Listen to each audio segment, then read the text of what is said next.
रंगीन गुलदस्ता, रंग बिरंगे फुल्लां दा गुच्छा, खुल दिली वाली तहजीब जिस विचों गुरु नानक दी महक आउंदी है। सरब दी सांझ दे अलंबरदार गुरु नानक सिंधु दे किनारियां उत्ते इतफाक दे रंग विखेरदे हन। लोकल जो लोग मुकामी लोग ਸਿੰਧੀ ਨਾਨਕਪੰਥੀ ਗੁਰੂ ਨਾਨਕ ਨੂੰ ਬਹੁਤ ਮੰਨਦੇ ਹਨ। ਜਿਹੜੇ ਬਲੋਚੀ ਇੱਧਰ ਆਉਂਦੇ ਹਨ ਉਹਨਾਂ ਵਿੱਚੋਂ ਸਾਡੀ ਬਰਾਦਰੀ ਵਾਲੇ ਖਾਸ ਤੌਰ ਉੱਤੇ ਹਿੰਦੂ ਵੀ ਗੁਰੂ ਨਾਨਕ ਨੂੰ ਬਹੁਤ ਮੰਨਦੇ ਹਨ।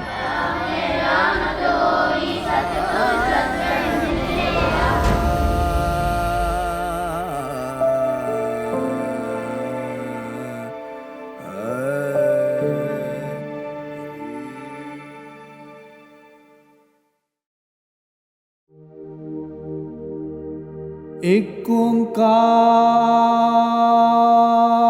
ਸਤਨਾਮ ਕਰਤਾ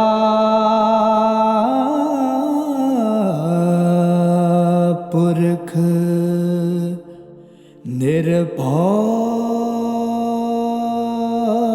ਨਿਰਵੈਰ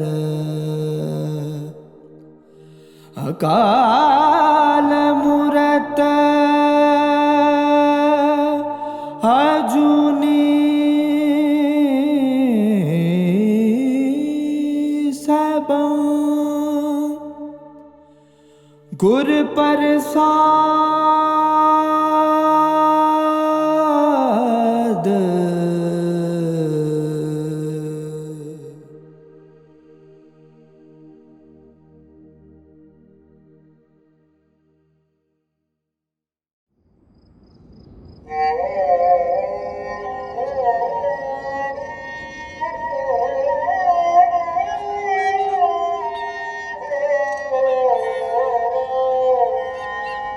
चले चलन हार वाट वटाया, कंद पिटे संसार सच न पाया। क्या पविय क्या टूटिय गुर शब्द दिखाया। ममता मोह विसर जिया अपने घर आया।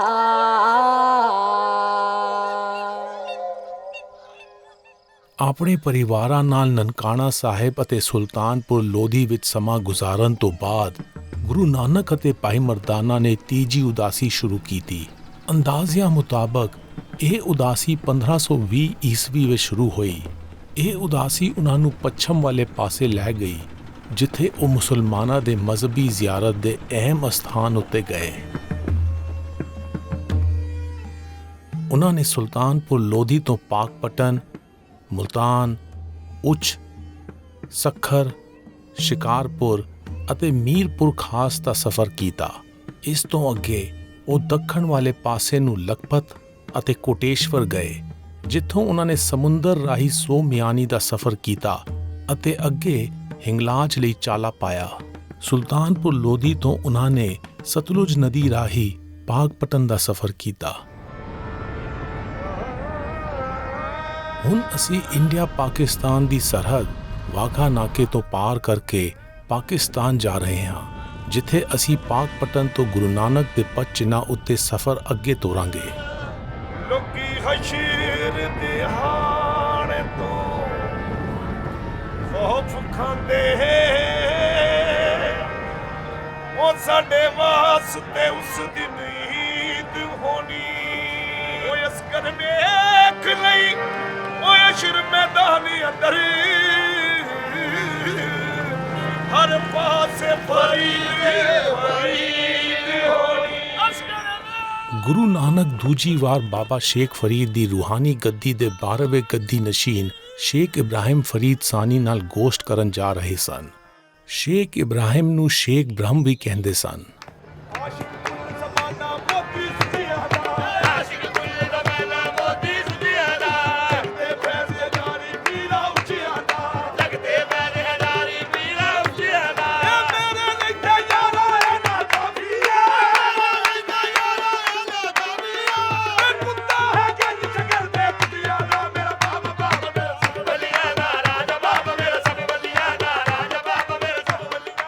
ਗੁਰੂ ਨਾਨਕ ਅਤੇ ਸ਼ੇਖ ਬ੍ਰਹਮ ਨੇ ਸ਼ਬਦਾਂ ਰਾਹੀਂ ਰੂਹਾਨੀ ਸੋਚਾਂ ਦਾ ਵਟਾਂਦਰਾ ਕੀਤਾ। ਇਸ ਦੌਰਾਨ ਇੱਕ ਵਾਰ ਸ਼ੇਖ ਇਬਰਾਹਿਮ ਨੇ ਸਾਦੀ ਜ਼ਿੰਦਗੀ ਅਤੇ ਉੱਚੀ ਸੋਚ ਦੀ ਅਹਿਮੀਅਤ ਦਾ ਇਜ਼ਹਾਰ ਕਰਨ ਲਈ ਬਾਬਾ ਫਰੀਦ ਦੇ ਸ਼ਬਦ ਦਾ ਗਾਇਨ ਕੀਤਾ।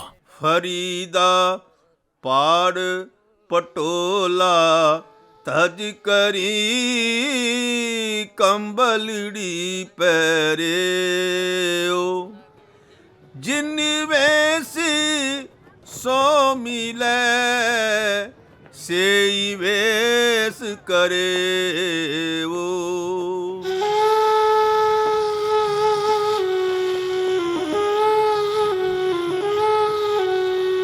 ਇਸ ਤੋਂ ਬਾਅਦ ਗੁਰੂ ਨਾਨਕ ਨੇ ਬਾਬਾ ਫਰੀਦ ਦੇ ਕਾਇਨਾਤੀ ਪਿਆਰ ਵਾਲੇ ਫਲਸਫੇ ਦੀ ਹਾਮੀ ਭਰਦੇ ਸ਼ਬਦ ਦਾ ਗਾਇਨ ਕੀਤਾ।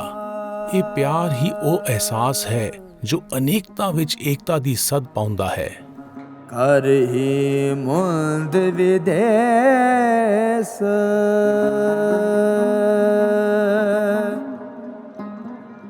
ਪਿਰ ਨਿਤ ਚੂਰੇ ਸੰਮਾਲੇ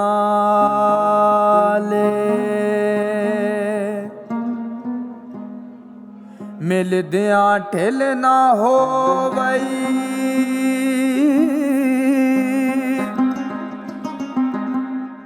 ਜੇ ਨੀਅਤ ਰਾਸ ਕਰੇ।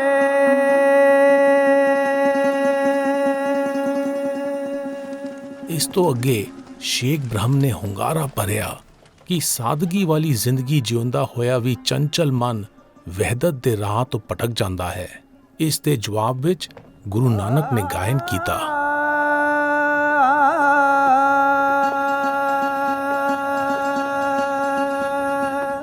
सच की काती सच सब सार काढ़त तिस की अपर अपार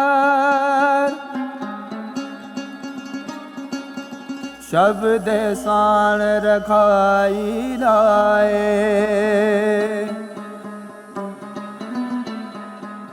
गुण किथे कै विच समाए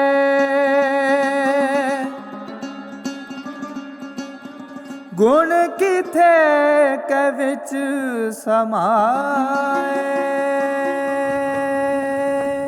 ਗੁਰੂ ਨਾਨਕ ਨੇ ਫਰਮਾਇਆ ਕਿ ਜਦੋਂ ਮਨ ਸੱਚ ਦੀ ਪਛਾਣ ਕਰ ਲੈਂਦਾ ਹੈ ਤਾਂ ਇਸ ਦੀ ਧਾਰ ਧਾਤ ਦੇ ਚਾਕੂ ਵਾਂਗ ਤਿੱਖੀ ਹੋ ਜਾਂਦੀ ਹੈ ਜੋ ਲਾਲਸਾਵਾਂ ਨੂੰ ਚੀਰ ਦਿੰਦੀ ਹੈ। ਬਾਬਾ ਸਾਹਿਬ ਦੇ ਜਿਹੜੇ ਇੱਕ ਸਾਹਿਬਜ਼ਾਦੇ ਸਨ ਇਬਰਾਹਿਮ ਫਰੀਦ ਸਾਨੀ, ਉਹਨਾਂ ਨੇ ਬੈਠ ਕੇ ਬਾਬਾ ਨਾਨਕ ਸਾਹਿਬ ਨਾਲ ਬਹੁਤ ਅੱਛੀ ਪਿਆਰ ਦੀ ਅਖਲਾਕ ਦੀ ਗੁਫ਼ਤਗੂ ਕੀਤੀ ਇਨਸਾਨੀਅਤ ਦੀ ਰਹਿਨਮਾਈ ਵਾਸਤੇ। ਤੇ ਉਹ ਜਿਹੜਾ ਵਕਤ ਅੱਜ ਤੱਕ ਜਿਹੜਾ ਚੱਲ ਰਿਹਾ ਹੈ ਔਰ ਬੜੀ ਖੁਸ਼ੀ ਦੀ ਬਾਤ ਹੈ ਕਿ ਬਾਬਾ ਸਾਹਿਬ ਤੇ ਬਾਬਾ ਨਾਨਕ ਸਾਹਿਬ ਨੇ ਇਨਸਾਨ ਦੀ ਰਹਿਨਮਾਈ ਵਾਸਤੇ ਫਲਾਹ ਮੁੱਦੀ ਕੰਮ ਕੀਤਾ ਹੈ। ਬਾਬਾ ਫਰੀਦ ਸਰਕਾਰ ਬਹੁਤ ਰਹਿਨਮਾ ਇਨਸਾਨੀਅਤ ਸੀ ਔਰ ਇਨਸਾਨ ਦੀ ਹਮਦਰਦ ਇਨਸਾਨ ਸਨ ਔਰ ਅੱਲਾ ਦੇ ਬਜ਼ੁਰਗ ਸਨ। ਤੇ ਪੰਜਾਬ ਦੇ ਸਾਰੇ ਜਿਤਨੇ ਨੇ ਇਲਾਕੇ ਦੇ ਹਜ਼ਾਰ ਬਾਬਾ ਸਾਹਿਬ ਨਾਲ ਅਕੀਦਾ ਰੱਖਦੇ ਹਨ। ਅਸੀਂ ਜਿਹੜੇ ਬਾਬਾ ਨਾਨਕ ਸਾਹਿਬ ਨਾਲ ਬਹੁਤ ਜ਼ਿਆਦਾ ਖਾਸ ਅਕੀਦਾ ਰੱਖਦੇ ਹਾਂ। ਆਪਣੇ ਇਸ ਫੇਰੇ ਦੌਰਾਨ ਗੁਰੂ ਨਾਨਕ ਨੇ ਸ਼ੇਖ ਇਬਰਾਹਿਮ ਦੀ ਮਦਦ ਨਾਲ ਬਾਬਾ ਫਰੀਦ ਦੇ ਹੋਰ ਸ਼ਬਦ ਇਕੱਤਰ ਕੀਤੇ। ਉਹਨਾਂ ਦੀ ਸ਼ਿੱਦਤ ਨਾਲ ਕੀਤੀ ਇਹ ਖੋਜ ਹੀ ਬਾਅਦ ਵਿੱਚ ਗੁਰੂ ਗ੍ਰੰਥ ਸਾਹਿਬ ਵਿੱਚ ਦਰਜ ਹੋਈ। ਇਹ ਮੰਨਿਆ ਜਾਂਦਾ ਹੈ ਕਿ ਆਪਣੇ ਪਾਕ ਪਟਨ ਦੇ ਕਿਆਮ ਦੌਰਾਨ ਗੁਰੂ ਨਾਨਕ ਨੇ ਆਸਾ ਕੀ ਵਾਰ ਦੀਆਂ ਪਹਿਲੀਆਂ 9 ਪੌੜੀਆਂ ਦੀ ਰਚਨਾ ਕੀਤੀ ਜੋ ਗੁਰੂ ਗ੍ਰੰਥ ਸਾਹਿਬ ਵਿੱਚ ਸ਼ਾਮਿਲ ਕੀਤੀ ਗਈ।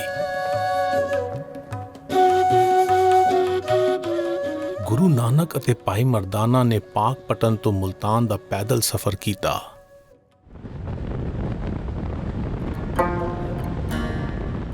ਗੁਰੂ ਨਾਨਕ ਦੇ ਪਦ ਚਿੰਨ੍ਹਾਂ ਉੱਤੇ ਹੁਣ ਅਸੀਂ ਪਾਕ ਪਟਨ ਤੋਂ ਮੁਲਤਾਨ ਜਾ ਰਹੇ ਹਾਂ।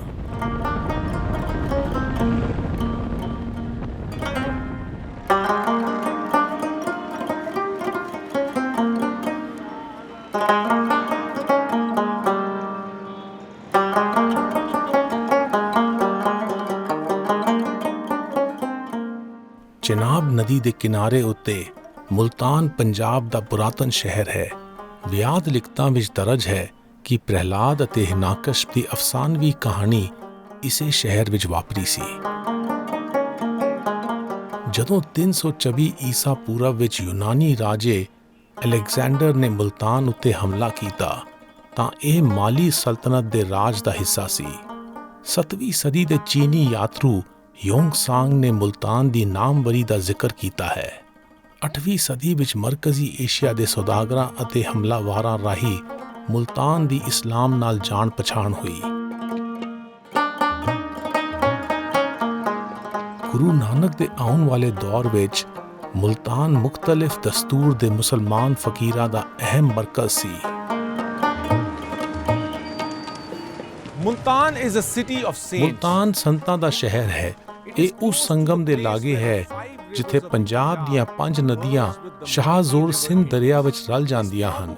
ਸ਼ਾਇਦ ਇਸੇ ਕਰਕੇ ਸੂਫੀ ਸੰਤਾਂ ਦਾ ਯਕੀਨ ਸੀ ਕਿ ਮੁਲਤਾਨ ਵਿੱਚ ਮਨੁੱਖ ਦੀ ਹਉਮੈ ਉਸੇ ਤਰ੍ਹਾਂ ਖਤਮ ਹੋ ਸਕਦੀ ਹੈ ਜਿਸ ਤਰ੍ਹਾਂ ਪੰਜਾਬ ਦੀਆਂ 5 ਨਦੀਆਂ ਦੀ ਨਿੱਜੀ ਸ਼ਨਾਖਤ ਮੁੱਕ ਜਾਂਦੀ ਹੈ।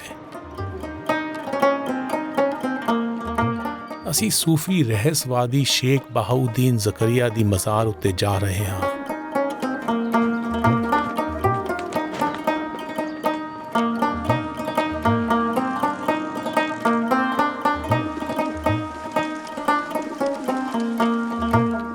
ਸ਼ੇਖ ਬਹਾਉਦੀਨ ਜ਼ਕਰੀਆ 12ਵੀਂ ਸਦੀ ਦੇ ਰੂਹਾਨੀ ਰਹਿਨੁਮਾ ਸਨ ਜਿਨ੍ਹਾਂ ਨੇ ਬਗਦਾਦ ਵਾਲੇ ਸੁਹਰਾਵਰਦੀ ਸਿਲਸਿਲੇ ਦਾ ਇਸ ਇਲਾਕੇ ਵਿੱਚ ਮੁੱਢ ਬੰਨਿਆ। ਇਹ ਮੰਨਿਆ ਜਾਂਦਾ ਹੈ ਕਿ ਉਹ ਪੈਗੰਬਰ ਮੁਹੰਮਦ ਦੀ ਕੁਲ ਵਿੱਚੋਂ ਸਨ।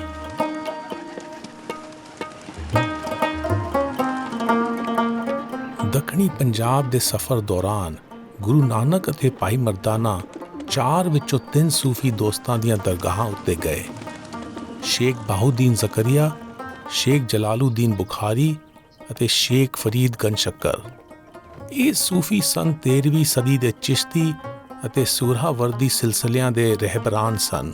ਇਹਨਾਂ ਦੀ ਸ਼ੋਭਾ 4 ਯਾਰ ਵਜੋਂ ਸੀ ਅਤੇ ਇਹਨਾਂ ਦੀਆਂ ਦਰਗਾਹਾਂ ਇਸਲਾਮੀ ਮਜ਼ਹਬੀ ਜੋੜ ਮੇਲਿਆਂ ਲਈ ਅਹਿਮ ਸਥਾਨ ਸਨ। ਸ਼ਾਇਦ ਇਸੇ ਕਾਰਨ ਗੁਰੂ ਨਾਨਕ ਇਸ ਸਥਾਨ ਉੱਤੇ ਆਏ ਸਨ।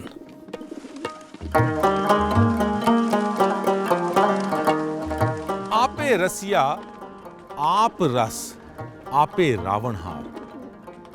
This profound verse ਖੁਦਾ ਦੀ ਹਾਜ਼ਰਾ ਹਜ਼ੂਰੀ ਬਾਰੇ ਇਸ ਡੂੰਘੇ ਸ਼ਬਦ ਦਾ ਉਚਾਰਨ ਗੁਰੂ ਨਾਨਕ ਨੇ ਸ਼ੇਖ ਬਹਾਉਦੀਨ ਜ਼ਕਰੀਆ ਦੀ ਇਸ ਦਰਗਾਹ ਉੱਤੇ ਕੀਤਾ। ਜਦੋਂ ਗੁਰੂ ਨਾਨਕ ਮੁਲਤਾਨ ਵਿੱਚ ਪਧਾਰੇ ਤਾਂ ਇਸ ਦਰਗਾਹ ਦੇ ਮਖਦੂਮ ਨੇ ਉਹਨਾਂ ਦਾ ਨਿੱਘਾ ਸਵਾਗਤ ਕੀਤਾ। ਦੋਵਾਂ ਨੇ ਕਈ ਦਿਨ ਰੂਹਾਨੀ ਗੋਸ਼ਟ ਕਰਦਿਆਂ ਗੁਜ਼ਾਰੇ। days in spiritual dialogues.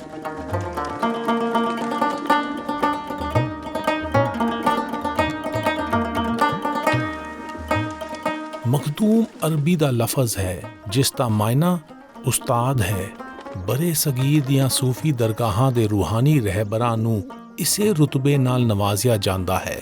Sheikh Bahauddin Zakariya ਦੀ ਇਸ ਦਰਗਾਹ ਦੇ ਮਖਦੂਮ ਬਹਾਵਦੀ ਨੇ ਜ਼ਿਕਰ ਕੀਤਾ ਕਿ ਉਹ ਜਾਣਦੇ ਹਨ ਕਿ ਗੁਰੂ ਨਾਨਕ ਕਿਸੇ ਹਿੰਦੂ ਅਤੇ ਮੁਸਲਮਾਨ ਵਿੱਚ ਕੋਈ ਫਰਕ ਨਹੀਂ ਕਰਦੇ।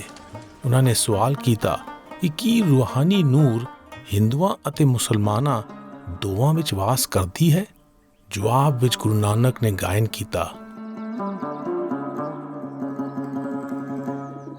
ਆਪੇ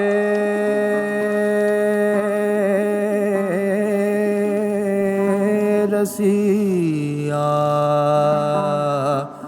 ਆਪ ਰਸ ਆਪੇ ਰਾਵਣ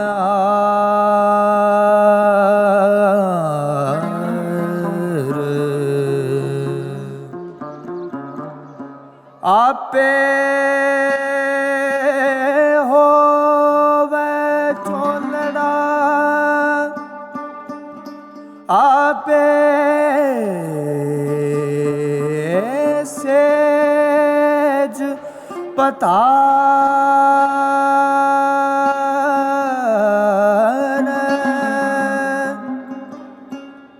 ਰੰਗ ਰਤਾ ਮੇਰਾ ਸਾਹਿਬ ਰਵ ਰਹਿਆ ਪ੍ਰਭੂ।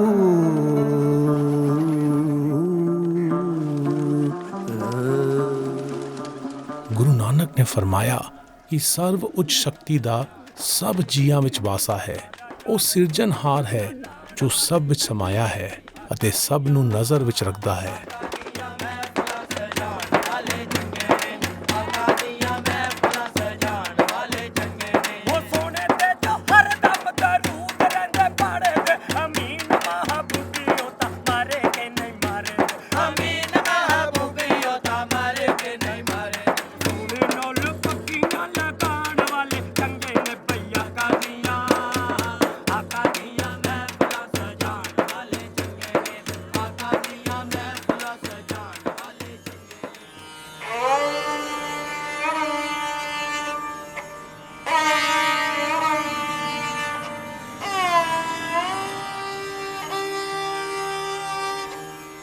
ਭਗਤ ਪ੍ਰਹਿਲਾਦ ਦੇ ਸਤਕਾਰ ਵਿੱਚ ਬਣਿਆ ਪ੍ਰਹਿਲਾਦਪੁਰੀ ਮੰਦਿਰ ਸ਼ੇਖ ਬਾਹੂਦੀਨ ਜ਼ਕਰੀਆ ਦੀ ਦਰਗਾਹ ਦੇ ਲਾਗੇ ਬਣਿਆ ਹੋਇਆ ਹੈ।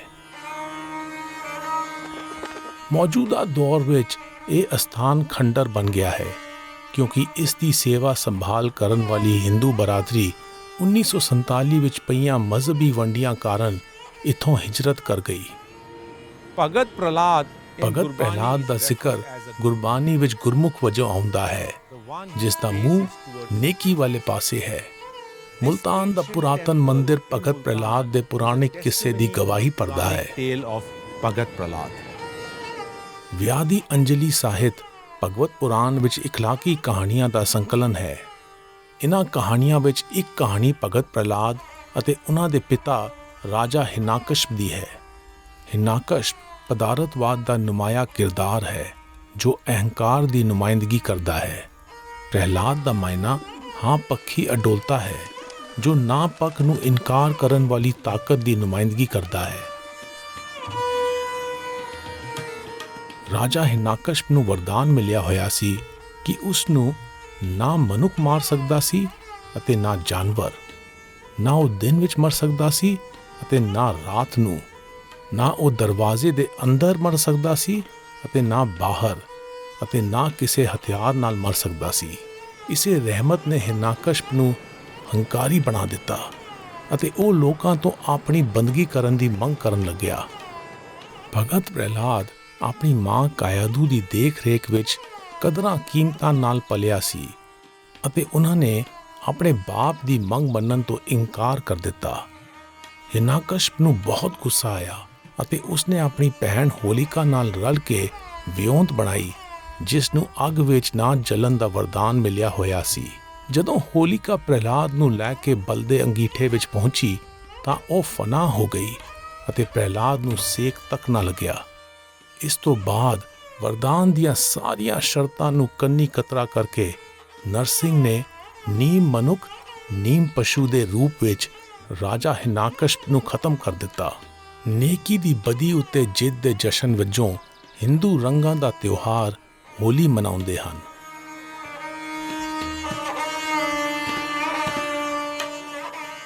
ਗੁਰੂ ਨਾਨਕ ਅਤੇ ਭਗਤ ਪ੍ਰਹਿਲਾਦ ਦੇ ਸਮਿਆਂ ਵਿੱਚ ਸਦੀਆਂ ਦੀ ਵਿੱਥ ਹੈ, ਪਰ ਜਨਮ ਸਾਖੀ ਕਲਾਕਿਰਤਾਂ ਵਿੱਚ ਦੋਵਾਂ ਨੂੰ ਗੋਸ਼ਟ ਕਰਦੇ ਦਿਖਾਇਆ ਗਿਆ ਹੈ।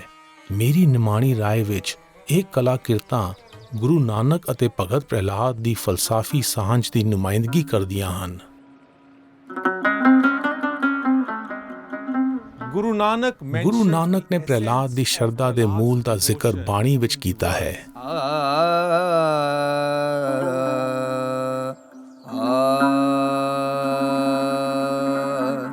ਦੁਰ ਮਤ ਹਰਣਾ ਖਸ ਦੁਰਾਚਾਰੀ ਪ੍ਰਭ ਨਾਰਾਇਣ ਗਰਭ ਪਰਹਾਰੀ।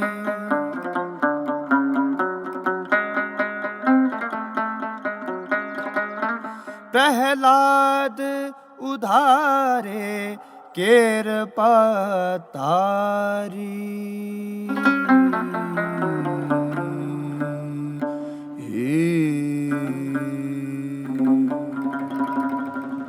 ਗੁਰੂ ਨਾਨਕ ਅਤੇ ਭਾਈ ਮਰਦਾਨਾ ਨੇ ਮੁਲਤਾਨ ਤੋਂ ਦੱਖਣ ਵਾਲੇ ਪਾਸੇ ਨੂੰ ਚਿਨਾਬ ਨਦੀ ਵਿੱਚੋਂ ਉੱਚ ਜਾਣ ਲਈ ਸਫ਼ਰ ਕੀਤਾ।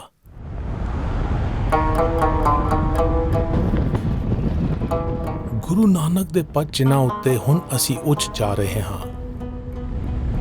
यूनानी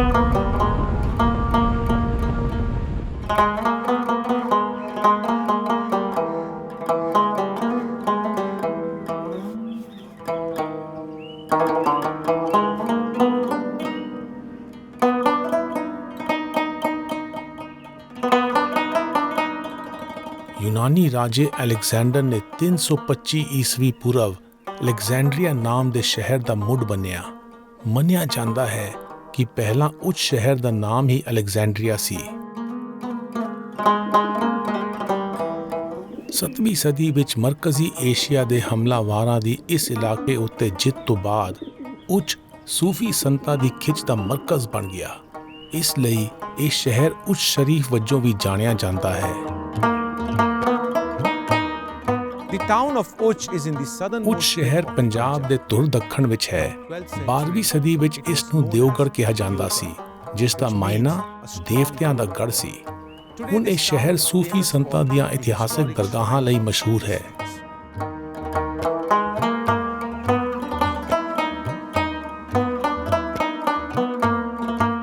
ਉੱਚ ਵਿੱਚ ਅਸੀਂ 12ਵੀਂ ਸਦੀ ਦੇ ਸੂਫੀ ਸੰਤ ਸ਼ੇਖ ਜਲਾਲੂਦੀਨ ਬੁਖਾਰੀ ਦੀ ਦਰਗਾਹ ਉੱਤੇ ਜਾ ਰਹੇ ਹਾਂ। ਉਹ ਉਜ਼ਬੇਕਿਸਤਾਨ ਵਿੱਚ ਬੁਖਾਰਾ ਦੇ ਮੂਲ ਵਾਸੀ ਸਨ। ਉਹ ਇਸਲਾਮ ਦੇ ਪ੍ਰਚਾਰਕ ਸਨ ਅਤੇ ਲਾਲ ਕੱਪੜੇ ਪਾਉਣ ਕਾਰਨ ਸੁਰਖਪੋਸ਼ ਵਜੋਂ ਜਾਣੇ ਜਾਂਦੇ ਸਨ। ਉਹ ਹਰ ਜਮਾਤ, ਲਿੰਗ ਅਤੇ ਮਨੌਤਾਂ ਵਾਲੇ ਲੋਕਾਂ ਵਿੱਚ ਮਕਬੂਲ ਸਨ।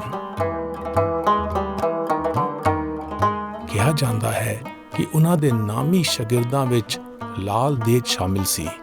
ਕਸ਼ਮੀਰ ਵਿੱਚ ਲਾਲ ਦੇਦ ਨੂੰ ਹਿੰਦੂਆਂ ਅਤੇ ਮੁਸਲਮਾਨਾਂ ਦੀ ਸਰਪ੍ਰਸਤ ਸੰਤ ਮੰਨਿਆ ਜਾਂਦਾ ਹੈ, ਜਿਸ ਨੇ ਲਿੰਗ ਅਤੇ ਮਜ਼ਹਬ ਨਾਲ ਜੁੜੇ ਸਮਾਜਿਕ ਵਿਤਕਰੇ ਨੂੰ ਤੋੜਿਆ।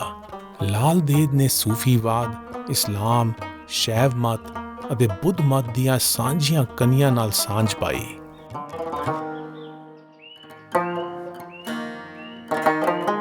In the 13th century, the famous Sufi 13ਵੀਂ ਸਦੀ ਵਿੱਚ ਮਸ਼ਹੂਰ ਸੂਫੀ ਸੰਤ ਸੈਯਦ ਜਲਾਲੂਦੀਨ ਬੁਖਾਰੀ ਉੱਚ ਆ ਗਏ ਅਤੇ ਇੱਥੇ ਟਿਕਾਣਾ ਕਰ ਲਿਆ। This shrine in Uch Sharif, ਉਹ ਉੱਚ ਸ਼ਰੀਫ ਦੀ ਇਸ ਦਰਗਾਹ ਵਿੱਚ ਦਫਨ ਹਨ। ਜਦੋਂ ਗੁਰੂ ਨਾਨਕ ਅਤੇ ਭਾਈ ਮਰਦਾਨਾ ਉੱਚ ਆਏ ਸਨ ਤਾਂ ਇਸ ਦਰਗਾਹ ਦੇ ਮਖਦੂਮ ਨੇ ਉਹਨਾਂ ਦਾ ਸਵਾਗਤ ਕੀਤਾ, ਜਿਨ੍ਹਾਂ ਦਾ ਨਾਮ ਹਾਜੀ ਸ਼ੇਖ ਅਬਦੁਲ ਬੁਖਾਰੀ ਸੀ। ਇਸ ਸਲਾਬੇ ਕਮਰੇ ਵਿੱਚ ਸੈਯਦ ਜਲਾਲੂਦੀਨ ਬੁਖਾਰੀ ਦੀ ਕਬਰ ਹੈ।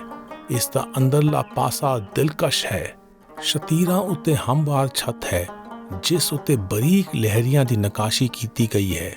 ਕੰਧਾਂ ਉੱਤੇ ਸਜਾਵਟੀ ਪੱਥਰ ਲੱਗਿਆ ਹੋਇਆ ਹੈ ਅਤੇ ਛੱਤ ਉੱਤੇ ਹੱਥ ਨਾਲ ਫੁੱਲ ਬੂਟੀਆਂ ਦੀ ਚਿੱਤਰਕਾਰੀ ਕੀਤੀ ਹੋਈ ਹੈ ਅਤੇ ਸੁਨਹਿਰੀ ਰੋਗਨ ਵਿੱਚ ਰੇਖਾਵੀ ਲਹਿਰੀਏ ਬਣੇ ਹੋਏ ਹਨ।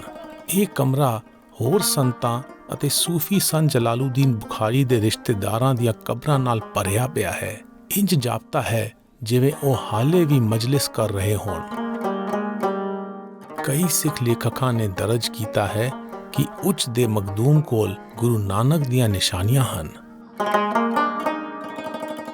ਅਸੀਂ ਸੈਯਦ ਜ਼ਮਰੂਦ ਹੁਸੈਨ ਅਲ ਹੁਸੈਨੀ ਦੇ ਘਰ ਜਾ ਰਹੇ ਹਾਂ, ਜੋ ਇਸ ਵੇਲੇ ਸੈਯਦ ਜਲਾਲੂਦੀਨ ਬੁਖਾਰੀ ਦੀ ਦਰਗਾਹ ਦੇ ਮਖਦੂਮ ਹਨ।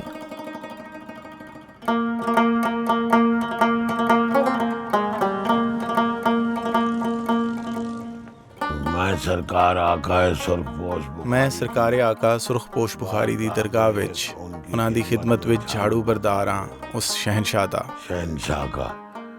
ਆਕਾਏ ਮਖਦੂਮ ਜਹਾਨੇ ਜਹਾਨ ਗਸ਼ਤ ਦੇ ਦੌਰ ਵਿੱਚ ਹਜ਼ਰਤ ਬਾਬਾ ਗੁਰੂ ਨਾਨਕ ਸਾਹਿਬ ਤਸ਼ਰੀਫ ਲਿਆਏ ਸਨ। ਉਹਨਾਂ ਨੇ ਸਾਡੇ ਦਾਦਾ ਜਹਾਨੇ ਜਹਾਨ ਗਸ਼ਤ ਇਲਾਹੇ ਰਹਿਮਤ ਨੂੰ ਆਪਣਾ ਗ੍ਰੰਥ ਪੇਸ਼ ਕੀਤਾ। ਉਹ ਆਪਣੀ ਗ੍ਰੰਥ ਕਿਤਾਬ ਪੇਸ਼ ਕੀ।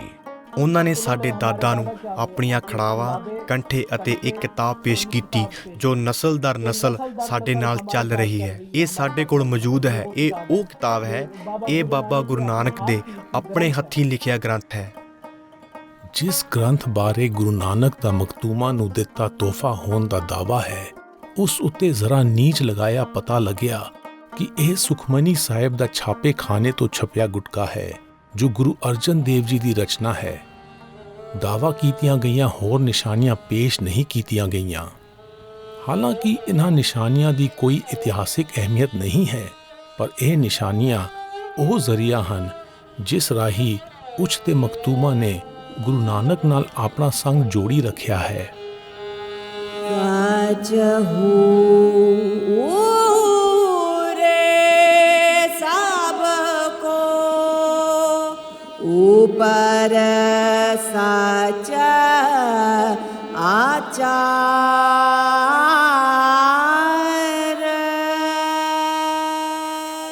ਮਨੁੱਖ ਆਪਣੇ ਆਪ ਨਾਲ ਸੱਚਾ ਹੋ ਕੇ ਹੀ ਦੂਜਿਆਂ ਨਾਲ ਸੱਚਾ ਹੋ ਸਕਦਾ ਹੈ। ਗੁਰੂ ਨਾਨਕ ਨੇ ਦ੍ਰਿੜਾਇਆ ਕਿ ਸੱਚ ਉੱਚਾ ਹੈ, ਪਰ ਸੁੱਚੇ ਕਿਰਦਾਰ ਦੀ ਜ਼ਿੰਦਗੀ ਜਿਉਣਾ ਸਰਵੋਤਮ ਹੈ।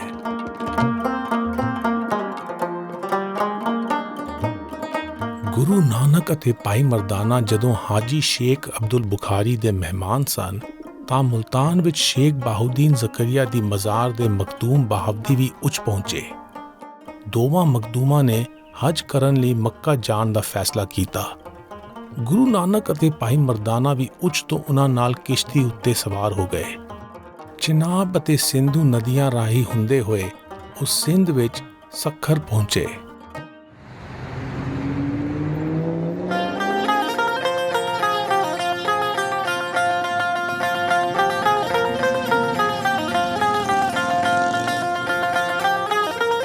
ਗੁਰੂ ਨਾਨਕ ਦੇ ਪਦ ਚਿੰਨ੍ਹਾਂ ਉੱਤੇ ਹੁਣ ਅਸੀਂ ਉੱਚ ਤੋਂ ਸੱਖਰ ਜਾ ਰਹੇ ਹਾਂ।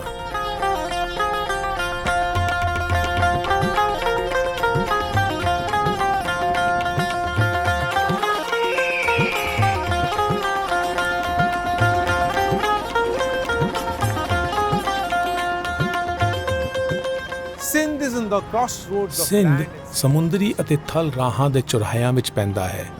ਇਹ ਪਾਕਿਸਤਾਨ ਵਿੱਚ ਪੰਜਾਬ ਅਤੇ ਬਲੋਚਿਸਤਾਨ ਨਾਲ ਲੱਗਦਾ ਹੈ ਅਤੇ ਇੰਡੀਆ ਵਿੱਚ ਰਾਜਸਥਾਨ ਅਤੇ ਗੁਜਰਾਤ ਨਾਲ ਲੱਗਦਾ ਹੈ। ਇਤਿਹਾਸਿਕ ਤੌਰ ਉੱਤੇ ਤਹਿਜ਼ੀਬਾਂ, ਸੱਭਿਅਤਾਵਾਂ, ਮਜ਼ਹਬਾਂ ਅਤੇ ਫਲਸਫਿਆਂ ਦਾ ਸਿੰਧ ਵਿੱਚ ਮੇਲ ਹੁੰਦਾ ਹੈ। ਸ਼ਾਇਦ ਗੁਰੂ ਨਾਨਕ ਦੇ ਇੱਥੇ ਆਉਣ ਦਾ ਕਾਰਨ ਵੀ ਇਹੋ ਰਿਹਾ ਹੋਵੇਗਾ ਕਿ ਵੱਖ-ਵੱਖ ਤਹਿਜ਼ੀਬਾਂ ਅਤੇ ਮਜ਼ਹਬਾਂ ਨਾਲ ਸੰਵਾਦ ਕੀਤਾ ਜਾਵੇ।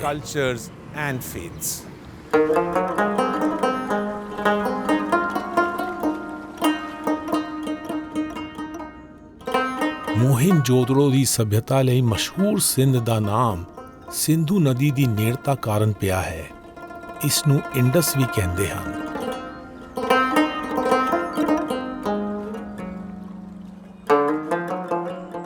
ਸਦੀਆਂ ਤੱਕ ਬੁੱਧ ਅਤੇ ਹਿੰਦੂ ਧਰਮ ਇਸ ਇਲਾਕੇ ਦਾ ਅਨਿਖੜਵਾ ਹਿੱਸਾ ਸਨ। ਬਾਅਦ ਵਿੱਚ ਸੂਫੀਵਾਦ ਵੀ ਇੱਥੇ ਖਿੜਿਆ। ਇਤਿਹਾਸਕ ਤੌਰ ਉੱਤੇ ਸਿੰਧ ਵਾਸੀਆਂ ਨੂੰ ਰੱਲੇ ਮਿੱਲੇ ਮਜ਼ਹਬ ਲਈ ਜਾਣਿਆ ਜਾਂਦਾ ਹੈ।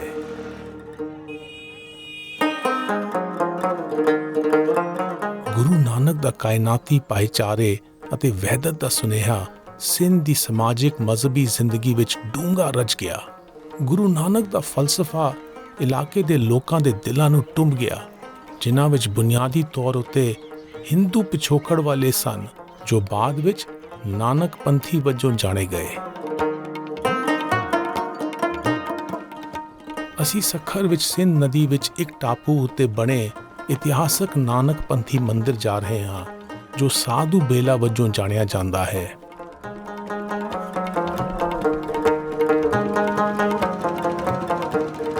Sindh is a mystical land. Sindh ਦੀ ਰਹੱਸਵਾਦੀ ਧਰਤੀ ਮੈਨੂੰ ਹਮੇਸ਼ਾ ਖਿੱਚ ਪਾਉਂਦੀ ਹੈ, ਕਿਉਂਕਿ ਇੱਥੇ ਮਜ਼ਹਬਾਂ ਦਾ ਮਿਲਾਪ ਹੁੰਦਾ ਹੈ।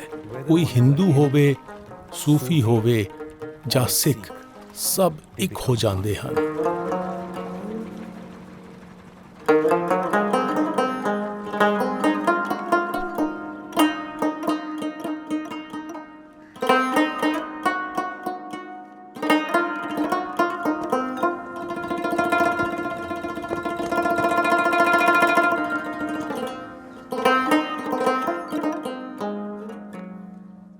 ਸਾਧੂ ਬੇਲਾ ਮੰਦਿਰ ਦੀਆਂ ਕੰਧਾਂ ਉੱਤੇ ਨਕਸ਼ ਗੁਰੂ ਨਾਨਕ ਦੀ ਬਾਣੀ ਇਸ ਇਲਾਕੇ ਵਿੱਚ ਉਹਨਾਂ ਦੇ ਫਲਸਫੇ ਦੇ ਅਸਰ ਦੀ ਗਵਾਹੀ ਭਰਦੀ ਹੈ।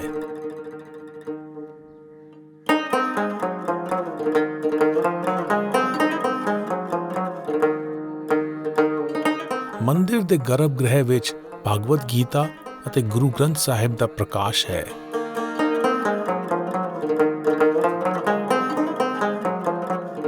ਕੰਧਾਂ ਉੱਤੇ ਸਿੱਖ ਗੁਰੂਆਂ ਅਤੇ ਹਿੰਦੂ ਦੇਵਤਿਆਂ ਦੀਆਂ ਤਸਵੀਰਾਂ ਸਜੀਆਂ ਹਨ। ਮੰਦਿਰ ਦੇ ਸੇਵਾਦਾਰ ਨੇ ਸਾਡਾ ਨਿੱਘਾ ਸਵਾਗਤ ਕੀਤਾ ਅਤੇ ਸਾਡੇ ਲਈ ਗੁਰੂ ਗ੍ਰੰਥ ਸਾਹਿਬ ਦੇ ਸ਼ਬਦ ਪੜ੍ਹੇ। ਦਇਆ ਮਇਆ ਕਿਰਪਾ ਨਾਨਕ ਕਉ ਸੁਨ ਸੁਨੇ ਜਸ ਜੀਵਾ। ਸਤਨਾਮ ਸ੍ਰੀ ਹਰਿ ਵਾਹਿਗੁਰੂ। ਬੋਲ ਗੁਰੂ ਨਾਨਕ ਸਾਹਿਬ ਕੀ ਜੈ।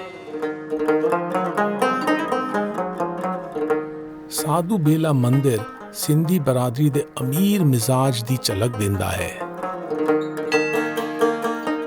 In the memory of Guru Nanak ਦੇ ਸਿੰਧ ਵਿੱਚ ਸੱਖਰ ਆਉਣ ਦੀ ਯਾਦ ਵਿੱਚ ਨਾਨਕ ਪੰਥੀ ਉਦਾਸੀਨ ਸਾਧੂਆਂ ਨੇ ਸਿੰਧੂ ਨਦੀ ਦੇ ਵਿਚਕਾਰ ਸਾਧੂ ਬੇਲਾ ਮੰਦਿਰ ਬਣਾਇਆ ਸੀ। ਨਾਨਕ ਪੰਥੀ ਸਾਧੂ ਗੁਰੂ ਨਾਨਕ ਦੇ ਫਲਸਫੇ ਵਿੱਚ ਯਕੀਨ ਰੱਖਦੇ ਹਨ। ਨੇਪਾਲ ਤੋਂ ਇੱਕ ਨਾਨਕ ਪੰਥੀ ਬਨਖੰਡੀ ਸਾਧੂ ਨੇ 1823 ਈਸਵੀ ਵਿੱਚ ਗੁਰੂ ਨਾਨਕ ਦੇ ਵਹਿਦਤ ਦੇ ਸੁਨੇਹੇ ਦਾ ਪ੍ਰਚਾਰ ਕਰਨ ਲਈ ਸੱਖਰ ਵਿਖੇ ਟਿਕਾਣਾ ਕਰ ਲਿਆ। ਸੰਗਮਰਮਰ ਦੀ ਸਿਲ ਉੱਤੇ ਗੁਰੂ ਗ੍ਰੰਥ ਸਾਹਿਬ ਵਿੱਚੋਂ ਗੁਰੂ ਨਾਨਕ ਦੀ ਬਾਣੀ ਦੇ ਨਾਲ ਬਨਖੰਡੀ ਸਾਧੂ ਦੀ ਯਾਦ ਵੀ ਉਕਰੀ ਹੋਈ ਹੈ। ਮੋਤੀ ਤਾਂ ਮੰਦਰ ਉਸਰੇ ਰਤਨੀ ਤਾਂ ਹੋਏ ਜੜਾਓ, ਕਸਤੂਰ ਕੁੰਗੂ ਅਗਰ ਚੰਦਨ ਲੀਪਿਆ ਵਹਿਚਾਓ। ਮਤ ਦੇਖ ਭੂਲਾ ਵੀਸਰੇ ਤੇਰਾ ਚਿਤ ਨਾ ਆਵੇ ਨਾ। ਦਿਲਚਸਪ ਪੱਖ ਸਾਡੇ ਧਿਆਨ ਵਿੱਚ ਆਇਆ ਕਿ ਇਤਿਹਾਸਕ ਨਕਾਸ਼ੀ ਨਾਲ ਛੇੜਛਾੜ ਕੀਤੀ ਗਈ ਸੀ। ਸੰਗਮਰਮਰ ਦੀ ਸਿਲ ਉੱਤੇ ਨਕਾਸ਼ੀ ਵਿੱਚ ਮੂਲ ਰੂਪ ਵਿੱਚ ਗੁਰੂ ਨਾਨਕ ਲਿਖਿਆ ਹੋਇਆ ਸੀ, ਜਿਸ ਦੇ ਉੱਤੇ ਰੰਗ ਨਾਲ ਗੁਰੂ ਸ਼੍ਰੀ ਚੰਦ ਬਣਾ ਦਿੱਤਾ ਗਿਆ ਹੈ, ਜੋ ਗੁਰੂ ਨਾਨਕ ਦੇ ਸਪੁੱਤਰ ਸਨ ਅਤੇ ਉਦਾਸੀ ਸੰਪਰਦਾਇ ਨਾਲ ਜੁੜੇ ਹੋਏ ਸਨ। ਇਸ ਤਰ੍ਹਾਂ ਇੱਕ ਨਾਮ ਮਿਟਾ ਕੇ ਦੂਜਾ ਨਾਮ ਲਿਖਣਾ ਉਨ ਸਮਾਜਿਕ ਸਿਆਸੀ ਤਾਕਤਾਂ ਦੀ ਨਿਸ਼ਾਨਦੇਹੀ ਕਰਦਾ ਹੈ ਜੋ ਨਾਨਕ ਪੰਥੀਆਂ ਦੀ ਵੰਨ ਸਮੰਨਤਾ ਵਿੱਚ ਵੰਡੀ ਪਾਉਣਾ ਚਾਹੁੰਦੀਆਂ ਹਨ। ਇਹ ਵੰਨ ਸਮੰਨਤਾ ਗੁਰੂ ਨਾਨਕ ਵਿੱਚ ਯਕੀਨ ਰੱਖਣ ਵਾਲਿਆਂ ਦਾ ਗੁਲਦਸਤਾ ਹੈ।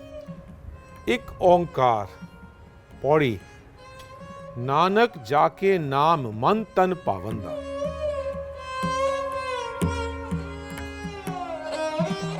ਸਾਧੂ ਬੇਲਾ ਮੰਦਿਰ ਤੋਂ ਸਿੰਧੀ ਬਰਾਦਰੀ ਦੀ ਬੀਤੇ ਵੇਲੇ ਦੀ ਅਮੀਰ ਮਿੱਸੀ ਮਜ਼ਹਬੀ ਜ਼ਿੰਦਗੀ ਦਾ ਝਲਕਾਰਾ ਮਿਲਦਾ ਹੈ। ਮੰਦੇ ਪਾਗੀ 1947 ਵਿੱਚ ਮਜ਼ਹਬੀ ਬੁਨਿਆਦ ਉੱਤੇ ਹੋਈ ਵੰਡ ਨਾਲ ਸਿੰਧ ਦੀ ਤਹਿਜ਼ੀਬ ਵਿੱਚ ਪਾੜਾ ਪੈ ਗਿਆ। ਗੈਰ ਮਹਿਫੂਜ਼ੀਅਤ ਅਕਲਮੰਦ ਸੋਚ ਉੱਤੇ ਭਾਰੂ ਪੈਂਦੀ ਹੈ ਅਤੇ ਬਰਾਦਰੀਆਂ ਵਿੱਚ ਬਦ-ਇਤਫਾਕੀ ਪੈਦਾ ਕਰਦੀ ਹੈ।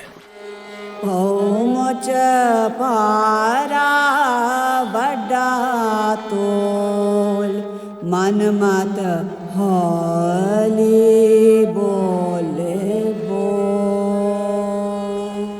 ਗੁਰੂ ਨਾਨਕ ਅਤੇ ਭਾਈ ਮਰਦਾਨਾ ਨੇ ਮੁਲਤਾਨ ਅਤੇ ਉਚ ਦੇ ਮਖਦੂਮਾਂ ਨਾਲ ਸੰਗ ਜੋੜਿਆ ਅਤੇ ਸੱਖਰ ਤੋਂ ਸ਼ਿਕਾਰਪੁਰ ਦਾ ਪੈਦਲ ਸਫ਼ਰ ਕੀਤਾ।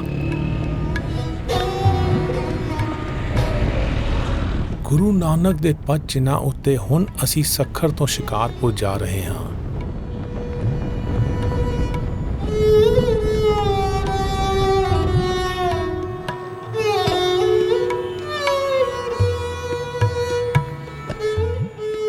ਅਸੀਂ ਸ਼ਿਕਾਰਪੁਰ ਵਿੱਚ ਦਾਦਾ ਰੇਵਾ ਚੰਦ ਦੀ ਰਿਹਾਇਸ਼ ਉੱਤੇ ਜਾ ਰਹੇ ਹਾਂ ਤਾਂ ਜੋ ਉਹਨਾਂ ਦੇ ਗੁਰੂ ਨਾਨਕ ਨਾਲ ਪਿਆਰ ਦਾ ਅਹਿਸਾਸ ਕਰ ਸਕੀਏ।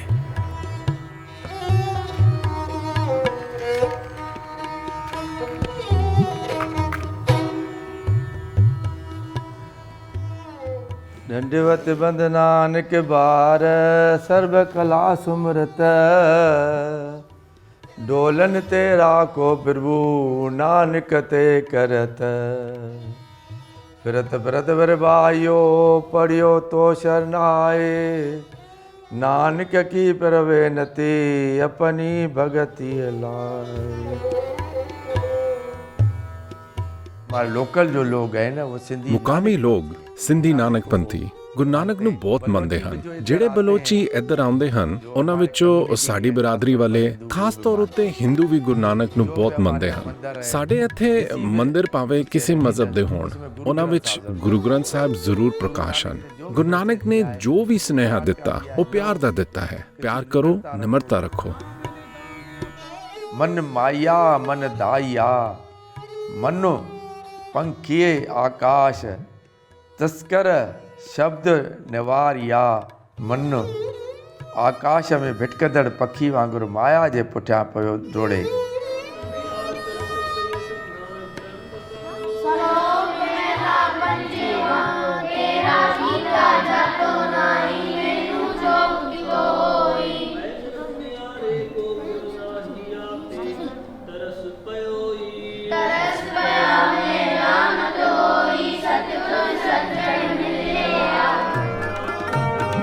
हम गुरु गुरुनाथ रे नानक नाम हमारा रे।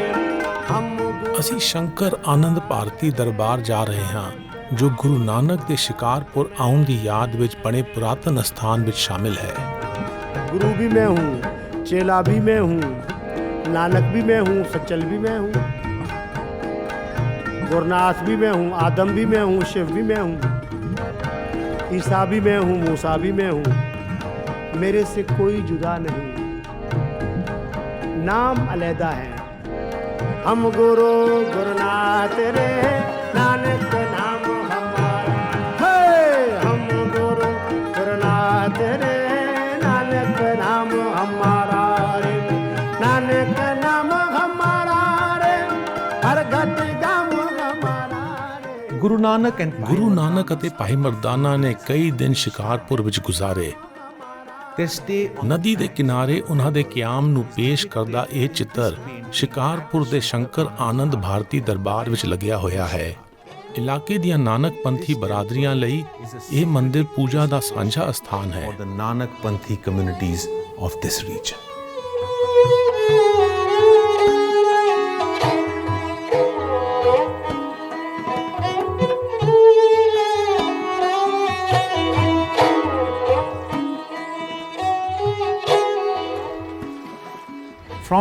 ਸ਼ਿਕਾਰਪੁਰ ਤੋਂ ਗੁਰੂ ਨਾਨਕ ਅਤੇ ਭਾਈ ਮਰਦਾਨਾ ਵਾਪਸ ਸਿੰਧੂ ਨਦੀ ਵਾਲੇ ਪਾਸੇ ਨੂੰ ਪਰਤੇ। ਉਹਨਾਂ ਨੇ ਕਿਸ਼ਤੀ ਵਿੱਚ ਦੱਖਣ ਵਾਲੇ ਪਾਸੇ ਨੂੰ ਸਫ਼ਰ ਕੀਤਾ। ਉੱਚ ਅਤੇ ਮੁਲਤਾਨ ਦੇ ਮਖਦੂਮਾਂ ਨੇ ਮੱਕੇ ਵਾਲੇ ਪਾਸੇ ਨੂੰ ਪੈਦਲ ਛਾਲੇ ਪਾ ਦਿੱਤੇ।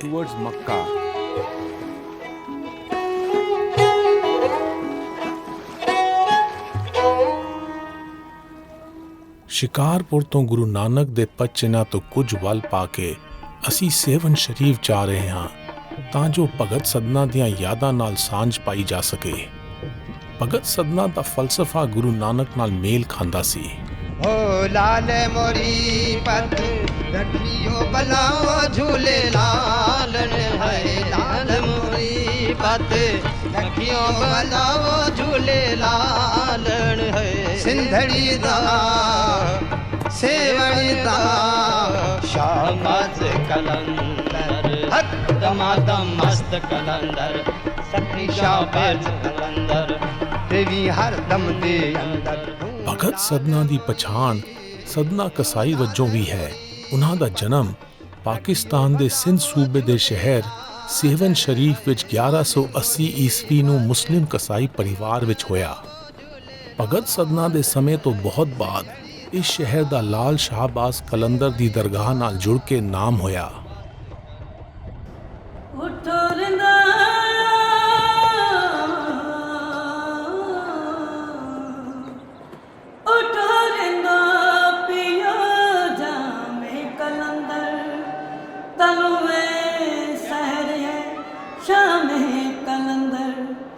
कलंदर लाल लजपाल झूलेला। ਅਣਹਦ ਹੈਸੀਅਤ ਦੇ ਖਿਆਲ ਨਾਲ ਜੀਉਣ ਵਾਲੇ ਸੂਫੀ ਮਲੰਗ ਅਤੇ ਕਲੰਦਰ ਇਸ ਦਰਗਾਹ ਉੱਤੇ ਆਉਂਦੇ ਹਨ। ਭਗਤ ਸਦਨਾ ਦਾ ਰੂਹਾਨੀ ਝੁਕਾਅ ਵੀ ਇਸੇ ਪਾਸੇ ਨੂੰ ਸੀ। ਕਲੰਦਰ ਸੋਹਣਾ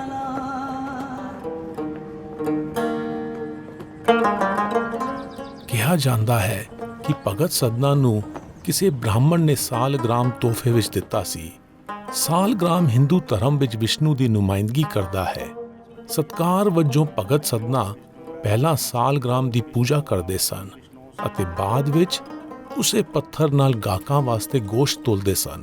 ਉਹਨਾਂ ਦੇ ਇਸ ਕਰਮ ਨੇ ਇੱਕ ਪਾਸੇ ਹਿੰਦੂ ਬ੍ਰਾਹਮਣਾਂ ਦੀ ਨਾਰਾਜ਼ਗੀ ਸਹੇੜੀ ਅਤੇ ਦੂਜੇ ਪਾਸੇ ਬੁੱਤ ਪ੍ਰਸਤੀ ਦੇ ਇਲਜ਼ਾਮ ਤਹਿਤ ਉਹ ਮੁਸਲਮਾਨਾਂ ਦੇ ਕੁਬੋਲਾਂ ਦਾ ਸ਼ਿਕਾਰ ਹੋਏ। ਹੁਕਮਰਾਨ ਨੇ ਇਸ ਕਰਮ ਨੂੰ ਮਜ਼ਹਬਾਂ ਦਾ ਨਿਰਾਦਰ ਸਮਝਦੇ ਹੋਏ ਉਹਨਾਂ ਨੂੰ ਜਿਉਂਦਾ ਕੰਧ ਵਿੱਚ ਚਿਣਨ ਦਾ ਹੁਕਮ ਦਿੱਤਾ। ਕਿਹਾ ਜਾਂਦਾ ਹੈ ਕਿ ਕੰਧ ਢਹਿ ਗਈ ਅਤੇ ਭਗਤ ਸਦਨਾ ਬਚ ਗਏ। ਮੇਰੀ ਰਾਏ ਵਿੱਚ ਕੰਧ ਦੇ ਢਹਿ ਜਾਣ ਦਾ ਵਾਕਿਆ ਭਗਤ ਸਦਨਾ ਦਾ ਮਜ਼ਹਬੀ ਮੁਖਤਿਆਰਾਂ ਦੇ ਬਣਾਏ ਰੂਹ ਨੇਮਾਂ ਨੂੰ ਦਰਕਿਨਾਰ ਕਰਨ ਦੀ ਤਸ਼ਬੀਹ ਹੈ।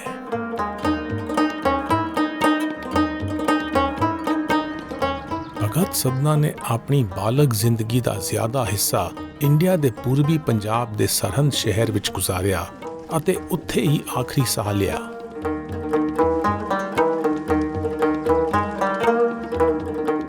ਭਗਤ ਸਦਨਾ ਅਤੇ ਗੁਰੂ ਨਾਨਕ ਦੇ ਦੌਰ ਵਿੱਚ ਭਾਵੇਂ ਸਦੀਆਂ ਦਾ ਫਾਸਲਾ ਹੈ, ਪਰ ਉਹਨਾਂ ਦੇ ਫਲਸਫਿਆਂ ਦਾ ਬੁਨਿਆਦੀ ਤੱਤ ਸਾਂਝਾ ਹੈ। ਭਗਤ ਸਦਨਾ ਦਾ ਇੱਕ ਸ਼ਬਦ ਗੁਰੂ ਗ੍ਰੰਥ ਸਾਹਿਬ ਵਿੱਚ ਸ਼ਾਮਿਲ ਹੈ। ਤਬ ਗੁਣ ਕਹਾ ਜਗਤ ਗੁਰਾ ਜੋ ਕਰਮ ਨ ਨਾਸੈ ਸਿੰਘ ਸਰਣ ਕਤ ਜਾਏ ਜੋ ਜੰਬੁਕ ਗ੍ਰਾਸੈ।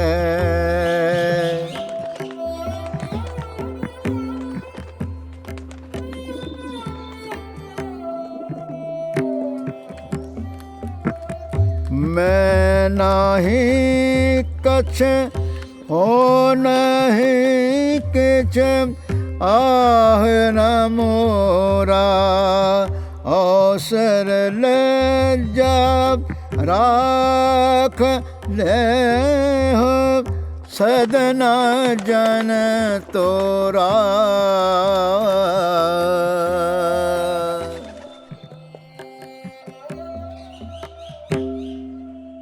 ਸ਼ਿਕਾਰਪੁਰ ਤੋਂ ਗੁਰੂ ਨਾਨਕ ਅਤੇ ਭਾਈ ਮਰਦਾਨਾ ਨੇ ਸਿੰਧੂ ਨਦੀ ਵਿੱਚ ਕਿਸ਼ਤੀ ਰਾਹੀਂ ਮੀਰਪੁਰ ਖਾਸ ਦਾ ਸਫ਼ਰ ਕੀਤਾ।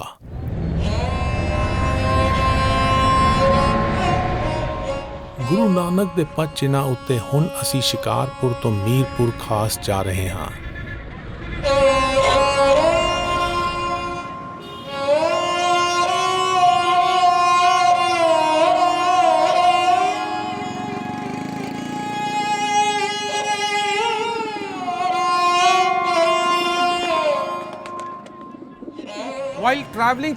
ਸਿੰਧ ਦੇ ਸਫ਼ਰ ਦੌਰਾਨ ਗੁਰੂ ਨਾਨਕ ਅਤੇ ਭਾਈ ਮਰਦਾਨਾ ਨੇ ਮੀਰਪੁਰ ਖਾਸ ਵਿੱਚ ਕਿਆਮ ਕੀਤਾ। ਸ਼ਹਿਰ ਦੇ ਵਿਚਕਾਰ ਇੱਕ ਗੁਰਦੁਆਰਾ ਉਹਨਾਂ ਦੀ ਯਾਦ ਵਿੱਚ ਬਣਾਇਆ ਗਿਆ ਸੀ।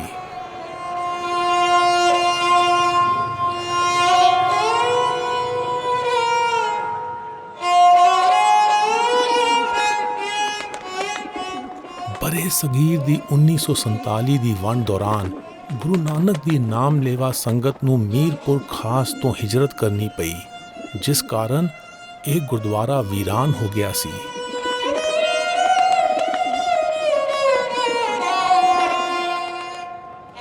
ਗੁਰੂ ਨਾਨਕ ਅਤੇ ਭਾਈ ਮਰਦਾਨਾ ਨੇ ਮੀਰਪੁਰ ਖਾਸ ਤੋਂ ਸਿੰਧੂ ਨਦੀ ਵਿੱਚ ਕਿਸ਼ਤੀ ਰਾਹੀਂ ਆਪਣਾ ਸਫ਼ਰ ਜਾਰੀ ਰੱਖਿਆ। ਉਸ ਵੇਲੇ ਕੋਰੀ ਨਦੀ ਵਜੋਂ ਜਾਣੀ ਜਾਂਦੀ ਨਦੀ ਅਰਬ ਸਾਗਰ ਵਿੱਚ ਜਾ ਪੈਂਦੀ ਸੀ। ਇਸੇ ਵਿੱਚ ਸਫ਼ਰ ਕਰਦੇ ਹੋਏ ਉਹ ਲਖਪਤ ਬੰਦਰਗਾਹ ਉੱਤੇ ਪੁੱਜੇ।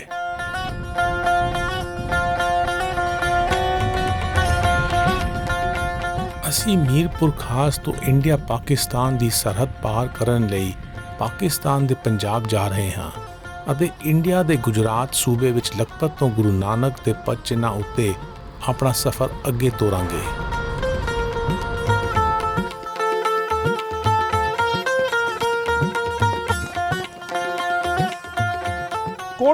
ਕਦੇ ਕੋਟ ਲਖਪਤ ਖੁਸ਼ਹਾਲ ਸ਼ਹਿਰ ਸੀ।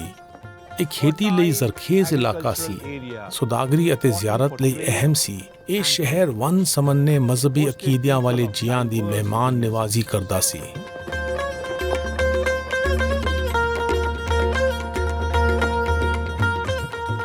ਲਖਪਤ ਦੀ ਹੋਣੀ ਦਾ ਫੈਸਲਾ 1819 ਵਿੱਚ ਆਏ ਰਣ ਕੱਚ ਵਾਲੇ ਭੂਚਾਲ ਨੇ ਕੀਤਾ। ਇਹ ਧਰਤੀ 15 ਫੁੱਟ ਹੇਠਾਂ ਧੱਸ ਗਈ ਅਤੇ ਵਿਰਲਾਂ ਵਿੱਚ ਸਮੁੰਦਰ ਦਾ ਖਾਰਾ ਪਾਣੀ ਭਰ ਗਿਆ, ਜਿਸ ਨਾਲ ਜ਼ਰਖੇਜ਼ ਇਲਾਕਾ ਬੰਜਰ ਹੋ ਗਿਆ। ਸਿੰਧੂ ਅਤੇ ਕੋਰੀ ਨਦੀਆਂ ਦੇ ਵਹਿਣ ਲਖਪਤ ਤੋਂ ਪਿੱਛੇ ਹਟ ਗਏ। ਕਦੇ ਖੁਸ਼ਹਾਲ ਮੰਨੇ ਜਾਣ ਵਾਲੇ ਲਖਪਤ ਦਾ ਰੁਤਬਾ ਗੁਆਚ ਗਿਆ। ਇਸ ਇਲਾਕੇ ਨੂੰ 1947 ਤੋਂ ਬਾਅਦ ਉੱਚ ਸੁਰੱਖਿਆ ਵਾਲੇ ਸਰਹੱਦੀ ਖੇਤਰ ਵਿੱਚ ਤਬਦੀਲ ਕਰ ਦਿੱਤਾ ਗਿਆ।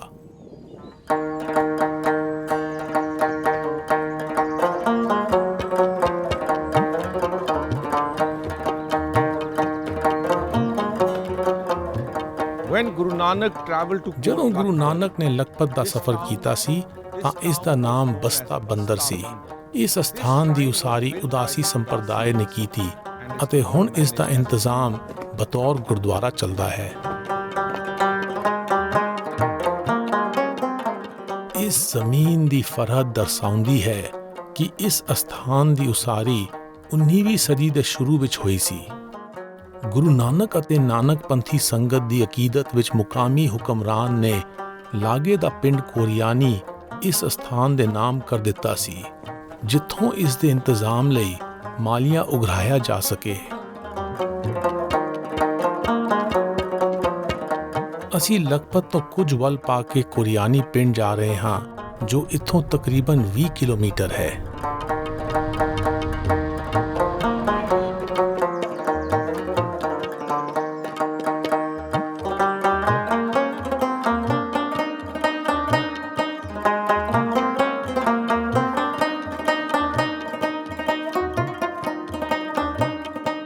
ਕੋਰੀਆਨੀ ਪਿੰਡ ਦੇ ਵਾਸੀਆਂ ਨੇ ਸਾਨੂੰ ਝੀਲ ਦੇ ਲਾਗੇ ਇੱਕ ਉਜਾੜ ਇਮਾਰਤ ਦਿਖਾਈ। ਉਹਨਾਂ ਨੇ ਜ਼ਿਕਰ ਕੀਤਾ ਕਿ ਇਹ ਅਸਥਾਨ ਉਦਾਸੀਆਂ ਨੇ ਬਣਾਇਆ ਸੀ ਅਤੇ ਇਸ ਦਾ ਇੰਤਜ਼ਾਮ ਲਖਪਤ ਵਿੱਚ ਗੁਰੂ ਨਾਨਕ ਦੀ ਯਾਦ ਵਿੱਚ ਬਣੇ ਅਸਥਾਨ ਵਾਲੇ ਇੰਤਜ਼ਾਮੀਆ ਕੋਲ ਹੀ ਸੀ।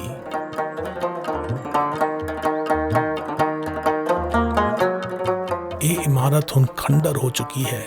ਇਹ 1960ਵਿਆਂ ਦੇ ਦਹਾਕੇ ਵਿੱਚ ਵੀਰਾਨ ਹੋ ਗਈ ਸੀ।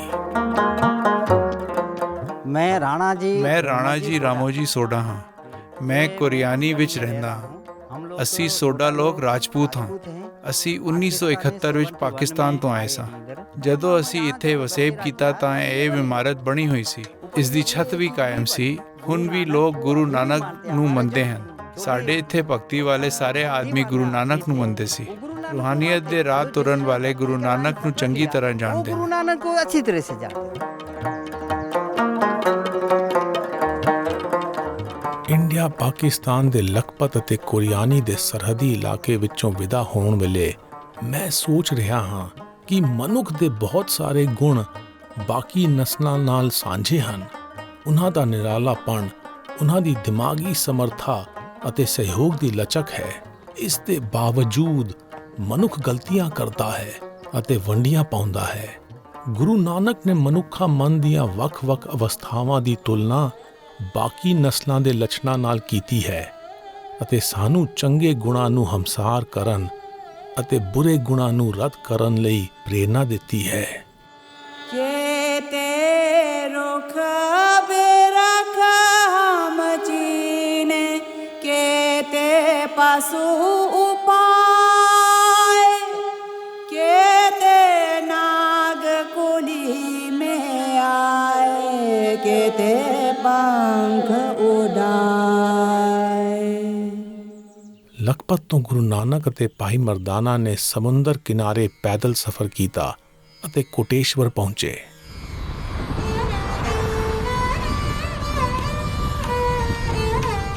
ਗੁਰੂ ਨਾਨਕ ਦੇ ਪਦ ਚਿੰਨ੍ਹਾਂ ਉੱਤੇ ਹੁਣ ਅਸੀਂ ਲਖਪਤ ਤੋਂ ਕੋਟੇਸ਼ਵਰ ਜਾ ਰਹੇ ਹਾਂ।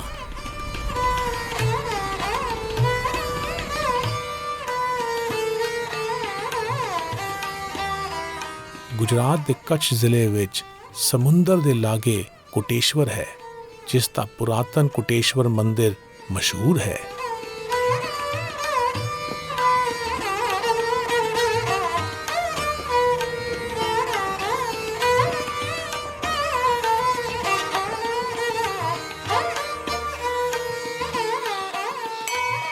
ਇਤਿਹਾਸਿਕ ਤੌਰ ਉੱਤੇ ਸ਼ੈਵ ਮਤ ਦੇ ਉਪਾਸ਼ਕ ਕੋਟੇਸ਼ਵਰ ਅਤੇ ਹਿੰਗਲਾਜ ਮੰਦਿਰਾਂ ਨੂੰ ਆਪਣੇ ਜ਼ਿਆਰਤ ਦੇ ਅਸਥਾਨ ਵਿੱਚ ਸ਼ਾਮਿਲ ਕਰਦੇ ਸਨ।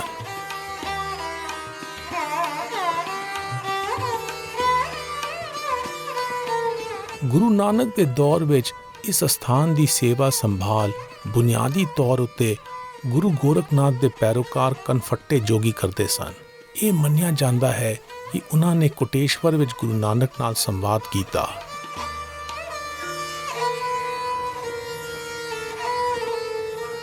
ਗੁਰੂ ਨਾਨਕ ਅਤੇ ਭਾਈ ਮਰਦਾਨਾ ਨੇ ਕੋਟੇਸ਼ਵਰ ਤੋਂ ਕਿਸ਼ਤੀ ਫੜੀ ਅਤੇ ਅਰਬ ਸਾਗਰ ਰਾਹੀਂ ਸੋਮਿਆਨੀ ਬੰਦਰਗਾਹ ਦਾ ਸਫ਼ਰ ਕੀਤਾ।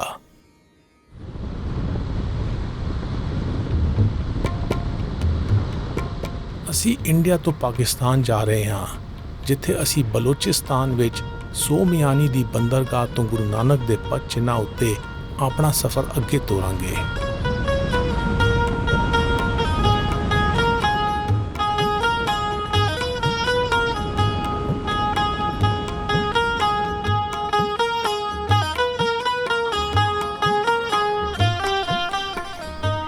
ਕਰਾਚੀ ਦੇ ਉੱਤਰੀ ਪੱਛਮੀ ਪਾਸੇ ਸੋਮਿਆਨੀ ਸਾਹਿਲੀ ਕਸਬਾ ਹੈ। ਇਹ ਕਦੇ ਖੁਸ਼ਹਾਲ ਕੁਦਰਤੀ ਬੰਦਰਗਾਹ ਸੀ ਅਤੇ ਮਰਕਜ਼ੀ ਏਸ਼ੀਆ ਦੀ ਸੌਦਾਗਰੀ ਦਾ ਅੱਡਾ ਸੀ। ਗੁਰੂ ਨਾਨਕ ਅਤੇ ਭਾਈ ਮਰਦਾਨਾ ਨੇ ਸੋਮਿਆਨੀ ਤੋਂ ਜ਼ਮੀਨੀ ਸਫ਼ਰ ਕੀਤਾ ਅਤੇ ਚੰਦਰਕੂਪ ਵਿੱਚੋਂ ਹੁੰਦੇ ਹੋਏ ਹਿੰਗਲਾਜ ਪਹੁੰਚੇ। ਗੁਰੂ ਨਾਨਕ ਦੇ ਪਦ ਚਿੰਨ੍ਹਾਂ ਉੱਤੇ ਹੁਣ ਅਸੀਂ ਸੋਮਿਆਨੀ ਤੋਂ ਹਿੰਗਲਾਜ ਜਾਂਦੇ ਹੋਏ ਚੰਦਰਕੂਪ ਜਾ ਰਹੇ ਹਾਂ, ਜੋ ਹਿੰਗੋਲ ਮਿੱਟੀ ਵਾਲੇ ਜਵਾਲਾਮੁਖੀਆਂ ਦਾ ਝੁੰਡ ਹੈ।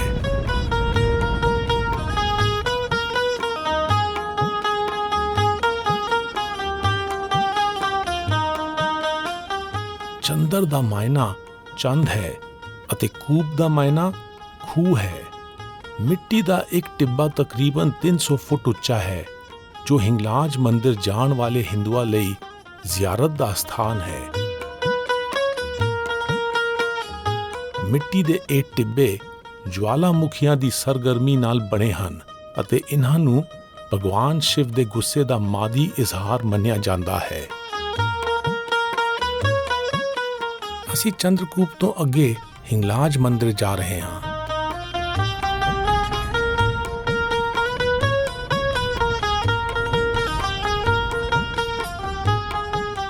ਹਿੰਗਲਾਜ ਅਘੋਰ ਨਦੀ ਦੇ ਪੱਛਮੀ ਕੰਢੇ ਉੱਤੇ ਬਲੋਚਿਸਤਾਨ ਵਿੱਚ ਹੈ, ਜਿਹੜਾ ਸਮੁੰਦਰ ਕੰਢੇ ਉੱਤੇ ਮਕਰਾਨ ਪਹਾੜੀ ਲੜੀ ਦੇ ਲਾਗੇ ਹੈ। ਹਿੰਗਲਾਜ ਪੱਛਮ ਗੀ ਰਾਣੀ, ਹਿੰਗਲਾਜ ਪੱਛਮ ਗੀ ਰਾਣੀ, ਹਿੰਗਲਾਜ ਪੱਛਮ ਗੀ ਅਰਜਨ ਭਗਤ ਜਾਨ ਏਕ ਓੰਕਾਰ ਕਾ ਭਜਨੇ, ਏਕ ਓੰਕਾਰ ਕਾ, ਏਕ ਓੰਕਾਰ ਕਾ ਭਜਨੇ, ਏਕ ਓੰਕਾਰ ਕਾ, ਏਕ ਓੰਕਾਰ ਕਾ ਭਜਨੇ, ਏਕ ਓੰਕਾਰ ਕਾ, ਏਕ ਓੰਕਾਰ ਕਾ ਭਜਨੇ, ਏਕ ਓੰਕਾਰ। ਹਿੰਗਲਾਜ ਮੰਦਿਰ ਲਿਆਰੀ ਤਹਿਸੀਲ ਵਿੱਚ ਇੱਕ ਛੋਟੀ ਜਿਹੀ ਕੁਦਰਤੀ ਗੁਫਾ ਵਿੱਚ ਹੈ। ਇਹ 51 ਮੁਕੱਦਸ ਸ਼ਕਤੀ ਪੀਠਾਂ ਵਿੱਚ ਸ਼ਾਮਿਲ ਹੈ ਅਤੇ ਸ਼ਿਵ ਦੀ ਸ਼ਰੀਕ ਹਿਆਤ ਸਤੀ ਨੂੰ ਮਨਸੂਬ ਹੈ। ਇਹ ਮੰਨਿਆ ਜਾਂਦਾ ਹੈ ਕਿ ਸਤੀ ਦਾ ਸਿਰ ਇਸ ਸਥਾਨ ਉੱਤੇ ਡਿੱਗਿਆ ਸੀ। ਹਿੰਦੂ ਰਵਾਇਤ ਵਿੱਚ ਹਿੰਗਲਾਜ ਸ਼ਕਤੀ ਦੀ ਉਪਾਸਨਾ ਦਾ ਅਹਿਮ ਸਥਾਨ ਹੈ।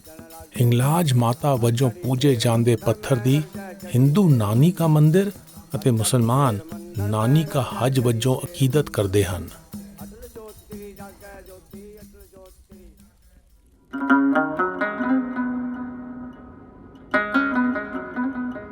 ਜਦੋਂ ਗੁਰੂ ਨਾਨਕ ਅਤੇ ਭਾਈ ਮਰਦਾਨਾ ਨੇ ਹਿੰਗਲਾਜ ਦਾ ਸਫ਼ਰ ਕੀਤਾ ਤਾਂ ਇਸ ਇਲਾਕੇ ਵਿੱਚ ਜੋਗੀ ਨਾਥ ਪੰਥੀਆਂ ਦੀ ਚੋਖੀ ਸੰਗਤ ਸੀ।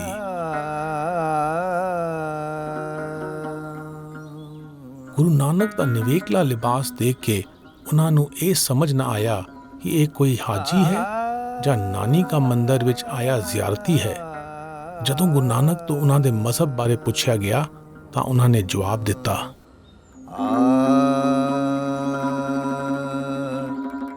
ਸਚ ਵਰਤ ਸੰਤੋਖ ਤੀਰਥ, ਗਿਆਨ ਧਿਆਨ ਇਸਨਾਨ,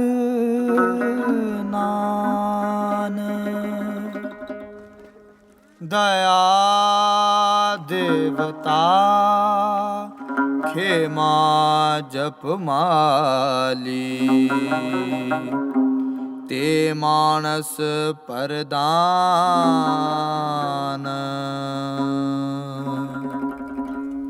ਜੁਗਤ ਤੋਤੀ ਸੁਰਤ ਚੌਂਕਾ,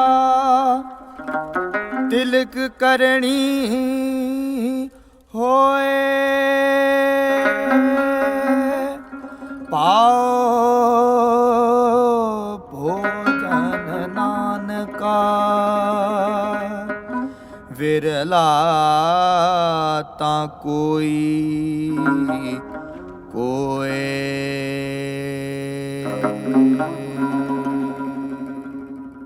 ਗੁਰੂ ਨਾਨਕ ਨੇ ਮਜ਼ਹਬੀ ਅਤੇ ਕਰਮਕਾਂਡੀ ਨੇਮਾਂ ਨੂੰ ਸਮਾਜ ਵੱਲੋਂ ਲਾਗੂ ਕਰਨ ਦੀ ਨਿਖੇਧੀ ਕੀਤੀ। ਉਹਨਾਂ ਆਖਿਆ ਕਿ ਜਿਹੜੇ ਕਾਇਨਾਤੀ ਪਿਆਰ ਨੂੰ ਤਰਜੀਹ ਦਿੰਦੇ ਹਨ ਉਹ ਸੱਚੇ ਮਜ਼ਹਬੀ ਮਨੁੱਖ ਹਨ। ਉਹ ਤੀਰਥਾਂ, ਪਛਾਣਾਂ, ਵਰਤਾਂ ਅਤੇ ਲਿਬਾਸਾਂ ਦੀ ਪੈਮਾਇਸ਼ ਤੋਂ ਉੱਤੇ ਹਨ।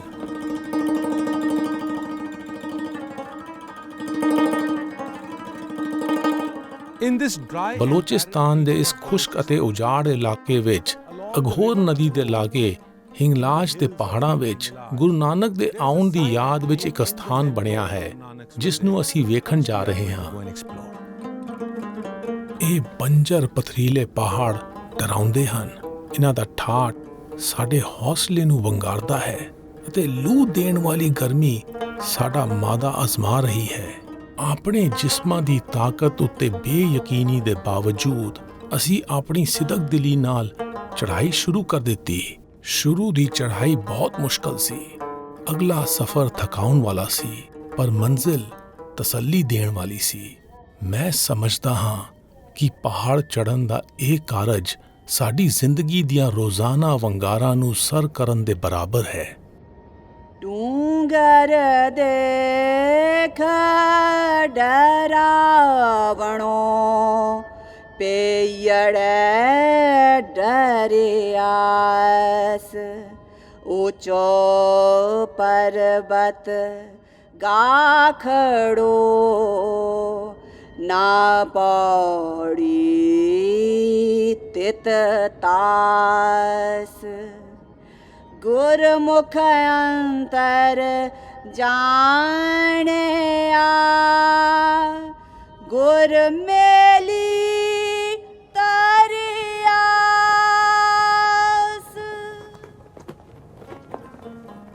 ਬਾਬਾ ਜੀ ਵਾਹਿਗੁਰੂ। ਜੈ ਮਾਤਾ ਕੀ। ਤੁਹਾਡਾ ਕੀ ਹਾਲ ਹੈ? ਠੀਕ ਹੋ? ਇਹ ਹਿੰਗਲਾਜ ਹੈ। ਇੱਥੇ ਬਹੁਤ ਬੜੇ ਬੜੇ ਮਹਾਤਮਾ ਆਏ ਹਨ। ਗੁਰੂ ਨਾਨਕ ਵੀ ਆਏ ਹਨ। ਹੋਰ ਥੋੜਾ ਜਿਹਾ ਅੱਗੇ ਗੁਰੂ ਗੋਰਖਨਾਥ ਦੇ ਕਦਮ ਵੀ ਹਨ। ਧੂਣਾ ਸਾਹਿਬ ਵੀ ਹੈ।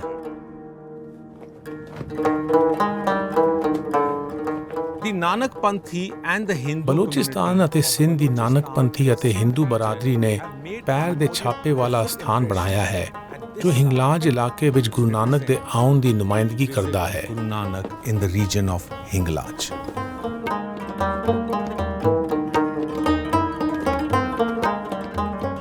ਇਸ ਸਥਾਨ ਦੇ ਲਾਗੇ ਹੀ ਪੈਰ ਦੇ ਛਾਪਿਆਂ ਵਾਲੀ ਯਾਦਗਾਰ ਗੁਰੂ ਗੋਰਖਨਾਥ ਦੇ ਸ਼ਰਧਾਲੂਆਂ ਨੇ ਬਣਾਈ ਹੈ।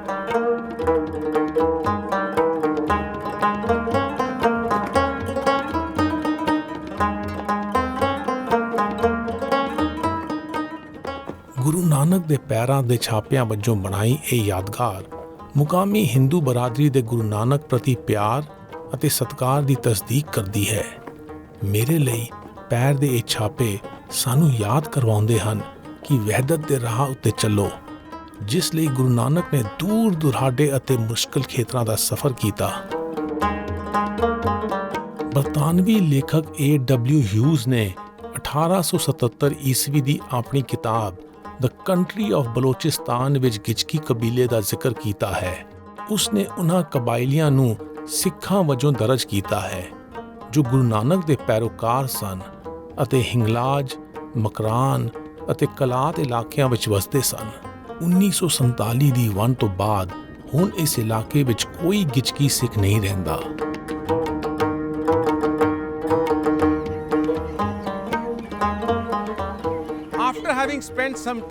ਹਿੰਗਲਾਜ ਦੇ ਰਹੱਸਵਾਦੀਆਂ ਨਾਲ ਕੁਝ ਸਮਾਂ ਗੁਜ਼ਾਰਨ ਤੋਂ ਬਾਅਦ ਗੁਰੂ ਨਾਨਕ ਅਤੇ ਭਾਈ ਮਰਦਾਨਾ ਨੇ ਵਾਪਸ ਸੋਮਯਾਨੀ ਦਾ ਸਫ਼ਰ ਕੀਤਾ ਅਤੇ ਸਮੁੰਦਰੀ ਰਾਸਤੇ ਫਾਰਸ ਦੀ ਖਾੜੀ ਵਾਲੇ ਪਾਸੇ ਨੂੰ ਚਾਲੇ ਪਾਏ। ਸਮੁੰਦਰ ਦਾ ਪਾਣੀ ਲਹਿਰ ਵਜੋਂ ਉੱਪਰ ਆਉਂਦਾ ਹੈ ਅਤੇ ਆਪਣੀ ਪਛਾਣ ਕਾਇਮ ਕਰਦਾ ਹੈ, ਪਰ ਜਲਦੀ ਹੀ ਆਪਣੀ ਨਿਰਾਲੀ ਪਛਾਣ ਮਿਟਾ ਕੇ ਸਮੁੰਦਰ ਵਿੱਚ ਸਮਾ ਜਾਂਦਾ ਹੈ ਅਤੇ ਮੁੜ ਸਮੁੰਦਰ ਦਾ ਪਾਣੀ ਬਣ ਜਾਂਦਾ ਹੈ। ਇਹ ਵਰਤਾਰਾ ਮੈਨੂੰ ਗੁਰੂ ਨਾਨਕ ਦਾ ਸ਼ਬਦ ਯਾਦ ਕਰਵਾਉਂਦਾ ਹੈ ਜੋ ਨਿਵੇਕਲੇ ਹੋਣ ਦੇ ਫਰੇਬ ਨੂੰ ਬਿਆਨ ਕਰਦਾ ਹੈ।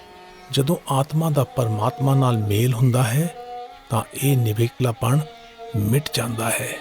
ਆਤਮਾ ਪਰਆਤਮਾ